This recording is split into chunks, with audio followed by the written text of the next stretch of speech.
Hello, Facebook friends. My name is Tom Watson. We are live here in the Wisconsin Dells. We're at the State Bar of Wisconsin annual meeting and conference. We just spent about an hour having a pretty lively, interesting discussion about legal innovation.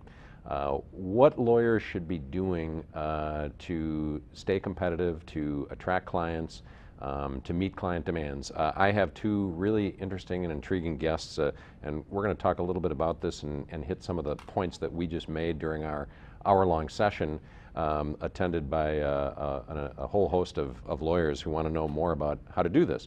I have with me Jeff Glazer. Jeff is the clinical assistant professor with the UW Law and Entrepreneurship Clinic.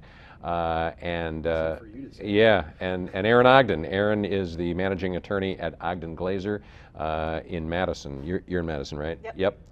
You're focused on helping clients maneuver in the space where business and intellectual property intersect. And Erin, you've done a lot of blogging, and you both are involved in, I think, some kind of cutting-edge stuff. And maybe I'll start with you, Jeff. And really, the bottom line question for me is, and maybe for a lot of the viewers watching on Facebook right now, is how do I as a lawyer be competitive with non-lawyer professionals like real estate agents or accountants or any number of people, and how do I convince clients that they still need me as a lawyer? Yeah. I really think that the future isn't in competition. I mean, frankly, they can't compete with us. And the reason for that is that we have a skill set and they have a skill set that are different.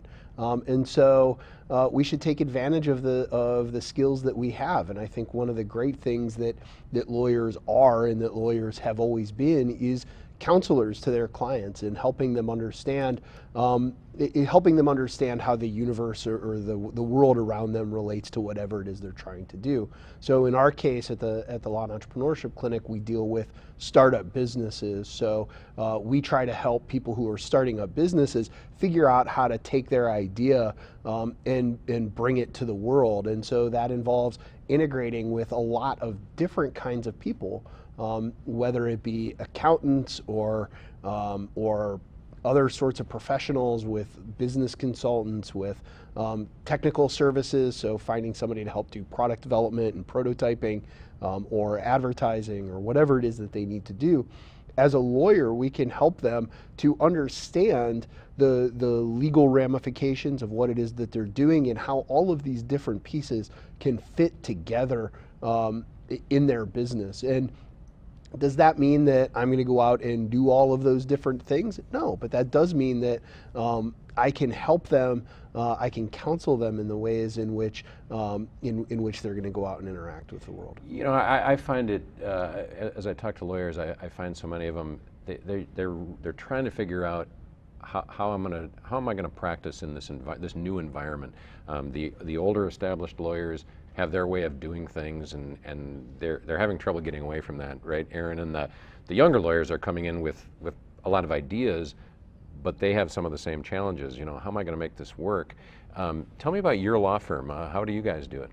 Sure. So one of the things that we did with our firm is we recognized our niche. And we said, what are we good at? What is it that we want to do? And say, this is what we do. We're not going to be the lawyer for everyone. In fact, for some of our clients, we're not going to be able to do all of the work for that client.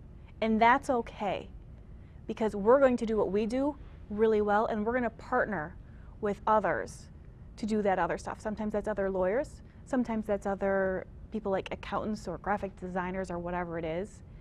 And we're going to do our niche. We're going to do it really well, and we're going to be able to help be the counselor for our clients so they understand what's going on beyond that. So we're not pigeoning ourselves. We're not putting blinders on and saying this is all we know and this is all we're going to talk about.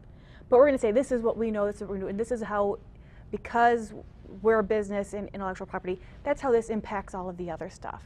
And knowing, one thing that we work a lot with is, what is your plan? What is our client's strategic plan? What is it they want to do? What are their goals? And then say, okay, how do we help you get there? How do we see how other players are helping you get there? And be the counselor in making sure everything's facing in that direction.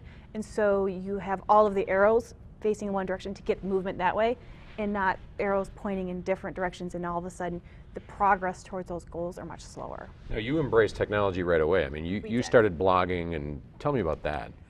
Well, a lot of that came from listening to our clients.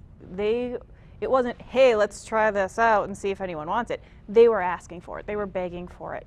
One nice thing is that we do a lot of work with software clients, and so they were the ones saying, hey, have you tried this? Have you done this? We're doing this with our clients. Have you tried it with that?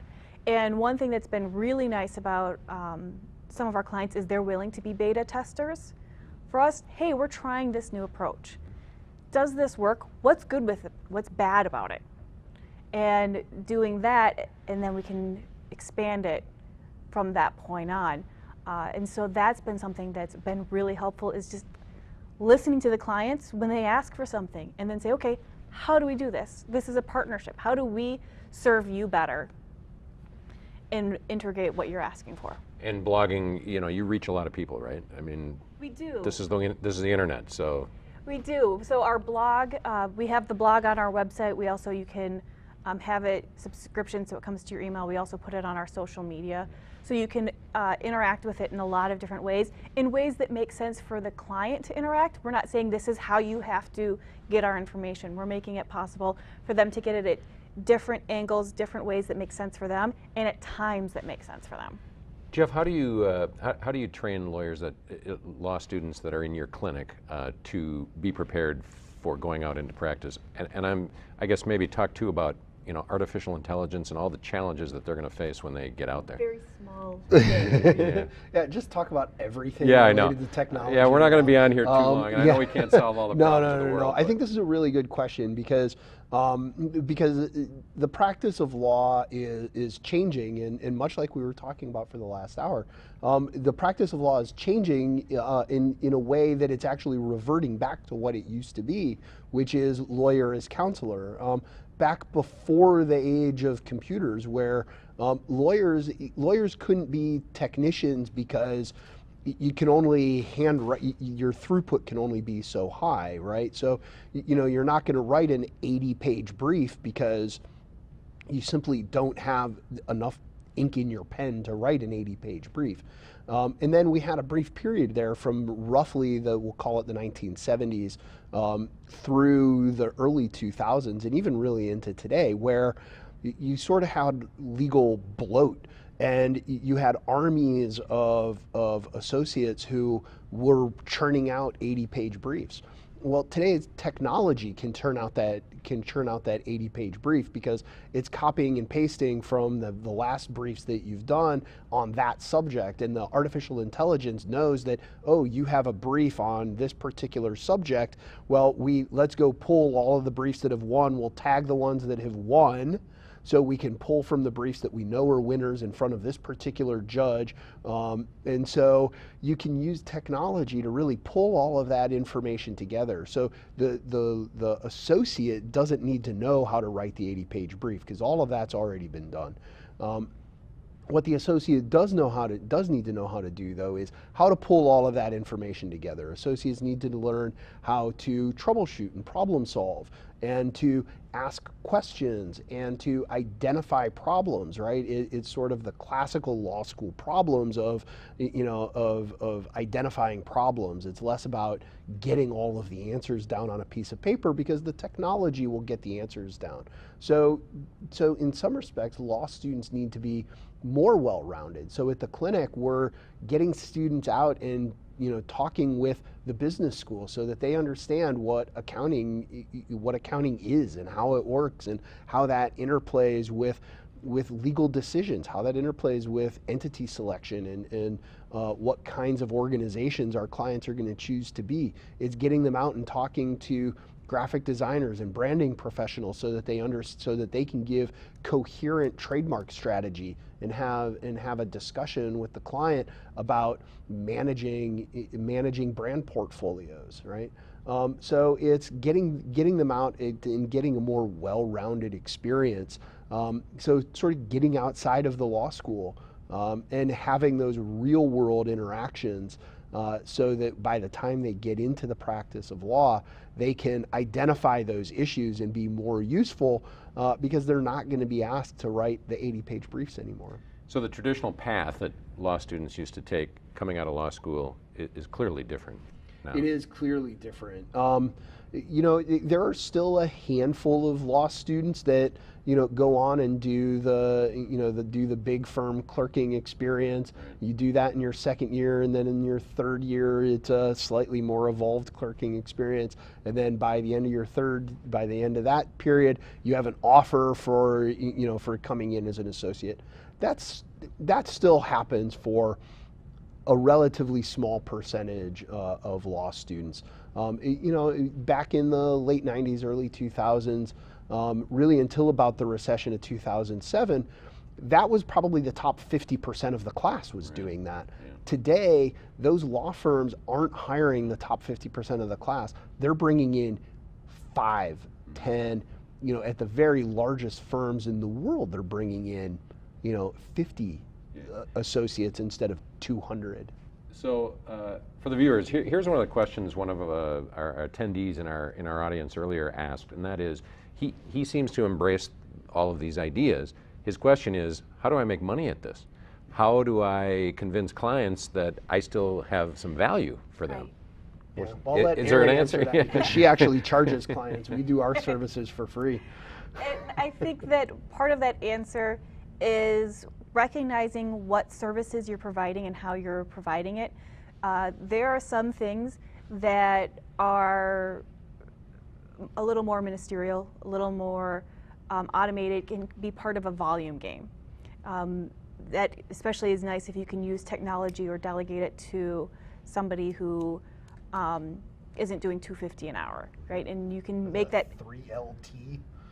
Right, the triple LT is what they're saying is something in Washington. But even, a good paralegal or that younger associate or things like that, and it becomes a volume game in that world. And you start making money by doing that. There are lots of things that aren't that as an attorney. And that's where, as an attorney, you should be spending your time, right? And that's the stuff where you're needing to be counselor, you're needing to have the skill set that law school led you to do. And then a lot of that is communication with your client, so they understand why the money is being spent the way it is, how that's happening, and why maybe this is a lot easier to say this is how much it's going to cost, this is a little bit less, or this is a little less sure, but this is the hallmarks of it, and communicate so that way they're not surprised by their bill. Do you think we're eventually going to see lawyers be able to join up with real estate agents and accountants and other professionals? I know a lot of lawyers who want to. I know a lot of real estate agents and accountants who want that to happen. And I know a lot of clients who want that to happen because they want one bill, not 4. Yeah, because you have a one-stop shop, right? Right. And so if you have all of those people having that demand, I think it's silly not to start figuring out a supply. Because I know a lot of people who would already be there, but for regulations for it. Well, and the reality is what's going to happen is all of those other groups are going to get together and they're going to leave the lawyers out of it, right? And so they're going to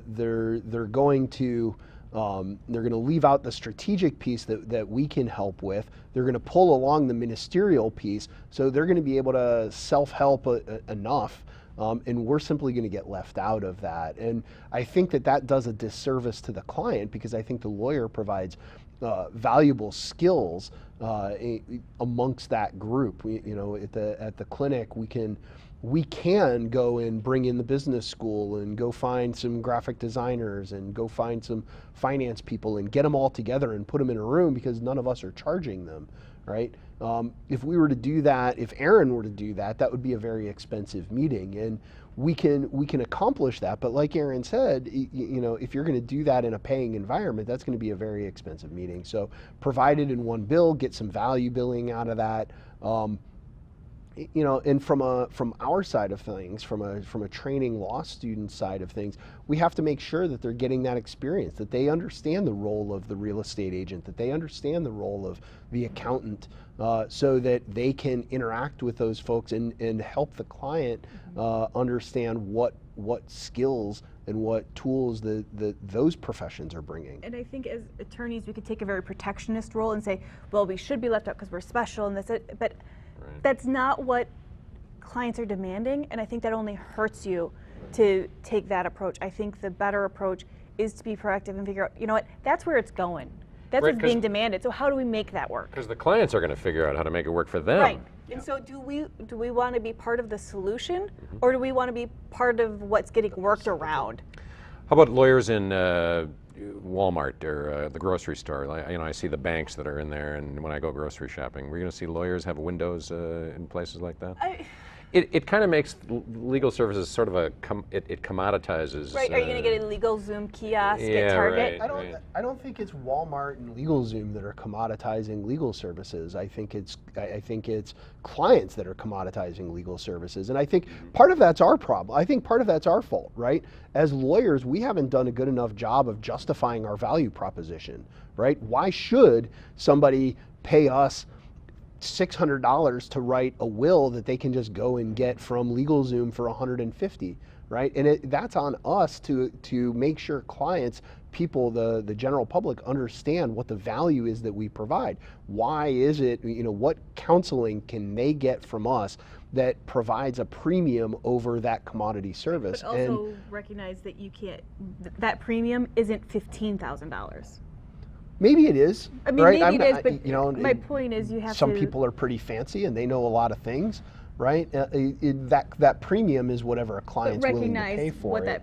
Where you have to have that premium. And there will always be people who can't afford legal services. We're pretty lucky at the L&E clinic that we can charge for free, but we don't take everybody either. We have an application process, and there are a number of clients that don't get services from us. And so, and people do eventually need to pay for legal services, and not everybody can afford, $200, $300, $500, $1,000 an hour to pay for services. So, is there a need for Walmart legal services or LegalZoom legal services?